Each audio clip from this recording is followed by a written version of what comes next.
Hi hello అండి, నా పేరు శివజ్యోతి. ఈరోజు నేను చేయబోతున్న రెసిపీ పరమాన్నం. ఇప్పుడు పరమాన్నం ఎలా చేయాలో చూద్దాం.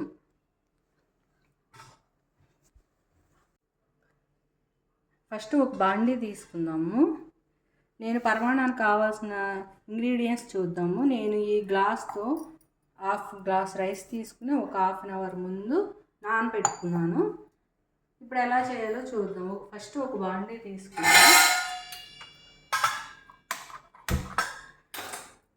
చూడండి, దీనిలో ఫస్ట్ ఒక గ్లాస్ వాటర్ తీసుకోవాలి. ఈ వాటర్ బాగా బాయిల్ అవనిద్దాం. ఫస్ట్ ఇలా వాటర్లో ఉడికించుకోవడం వల్ల ఈ రైస్ బాగా ఉడికి పరమాన్నం చాలా టేస్ట్గా ఉంటుంది. కాబట్టి ఫస్ట్ ఒక గ్లాస్ వాటర్ తీసుకుని బాగా బాయిల్ చేసుకుందాం. బాయిల్ అయిన తర్వాత చూద్దాం. చూడండి, వాటర్ ఇలా బాగా బాయిల్ అవ్వాలి. వాటర్ ఇలా బాయిల్ అయిన తర్వాత మనం నానబెట్టుకున్న రైస్ దీనిలో వేసుకుందాం.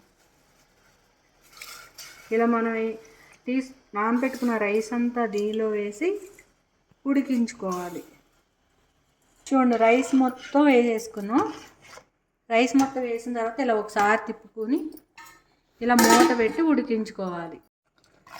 చూడండి, ఈ వాటర్ అన్నీ ఎగిరిపోయే వరకు ఈ రైస్ ఉడికించుకున్నాము.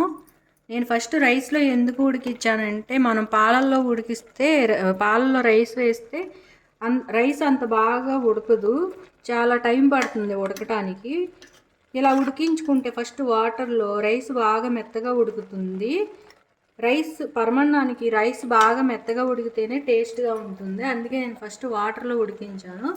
తర్వాత వాటర్ని ఎగిరిపోయిన తర్వాత నేను పాలు పోస్తున్నాను. ఒక గ్లాస్ పాలు పోసాను. తక్కువ అనిపించింది, 1.5 గ్లాస్ పాలు పోసాను. చూడండి, రైస్ చూసారా ఎంత బాగా ఉడికిందో. ఇప్పుడు ఇంకా కొంచెం పాలు ఉన్నాయి. ఈ పాలన్నీ ఇంకా కొంచెం ఎగిరే వరకు ఉడికించుకోవాలి. ఇంకా కొంచెం ఉడకనిద్దాం. చూడండి, ఇప్పుడు మనం పోసిన ఈ పాలన్నీ ఇలా దగ్గరకు వచ్చే వరకు ఉడికించుకోవాలి. చూసారుగా, అలా పాలన్నీ ఎగిరిపోయి రైస్ అంతా ఇలా దగ్గరకు వచ్చింది కదా. ఇలా వచ్చిన తర్వాత ఇప్పుడు మన టేస్ట్కి తగ్గట్టు బెల్లం వేసుకోవాలి. చూడండి, మనం పాకం పట్టేస్తే అంత టేస్ట్ రాదు. ఇలా బెల్లాన్ని ఇలా తురుముకుని వేసుకుంటేనే పాయసం టేస్ట్గా ఉంటుంది. ఇప్పుడు ఈ బెల్లాన్ని దీనిలో వేసి ఉడికించుకోవాలి. ఈ బెల్లం అంతా కరిగిపోయే వరకు ఉడికించుకోవాలి. చూడండి, మీరు ఎంత తింటారో ఆ టేస్ట్ని బట్టి వేసుకోండి. మీరు ఎక్కువ స్వీట్ కావాలంటే కొంచెం ఎక్కువ బెల్లం వేసుకోండి. నేను ఈ కప్పుతో తీసుకున్నాను. ఈ కప్పు బెల్లం వేసాను. కొంచెం కలర్ వచ్చే వరకే వేసుకోవాలి బెల్లం. చూడండి, కొంచెం ఇప్పుడు బెల్లం వేసిన తర్వాత ఇలా ఎల్లో కలర్లో వచ్చింది కదా. చూడండి, ఇలా బెల్లం చిన్న చిన్న గడ్డలుగా ఉంది కదా. ఇదంతా కరిగిపోయి దీనిలో కలిసిపోయే వరకు ఉడికించుకోవాలి. చూడండి, ఇప్పుడు పాయసం రెడీ అయిపోయింది. బెల్లం అంతా కరిగిపోయి ఇప్పుడు ఇలా ఉడికించుకున్నాం. ఇలా ఉడికిన తర్వాత 3 యాలకులు తీసుకున్నాం. యాలకులు తీసుకుని ఇలా యాలకులు చెట్టు కొట్టి బాగా. తర్వాత ఇప్పుడు ఇవన్నీ పైన ఇలా ఉంటుంది కదా, ఇదంతా తీసేసి ఈ బ్లాక్ది మాత్రమే దీనిలో వేసుకున్నాం. ఈ యాలకుల పౌడర్ వేయటం వల్ల మంచి స్మెల్ వస్తుంది, టేస్ట్ కూడా చాలా బాగుంటుంది.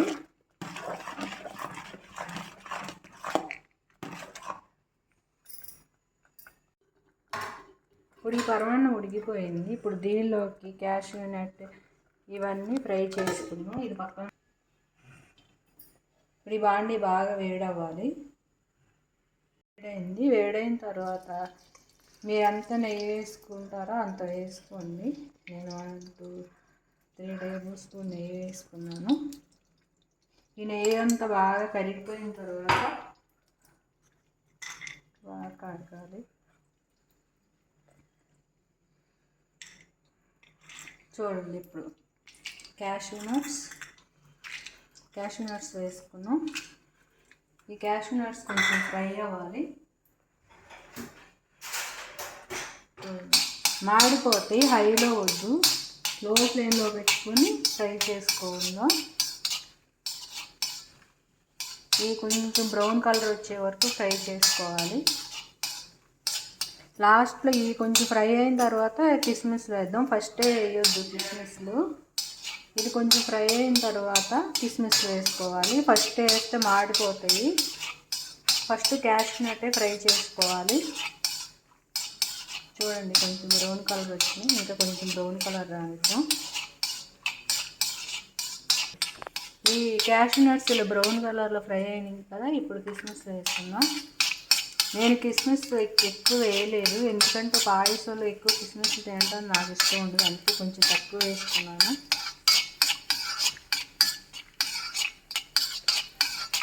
చూడండి అంతే, ఇంకా ఎక్కువ అయితే మాడిపోతే ఇంకా ఆఫ్ చేసేటివి. ఇవన్నీ చూడండి, చూడండి ఇవన్నీ వేసిన తర్వాత ఇలా మిక్స్ చేసుకోవాలి.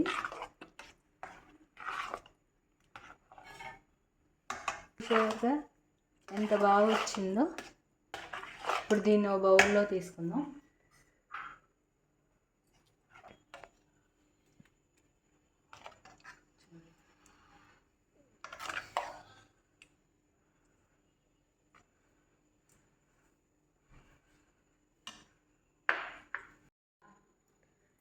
ఎలా ఉంది?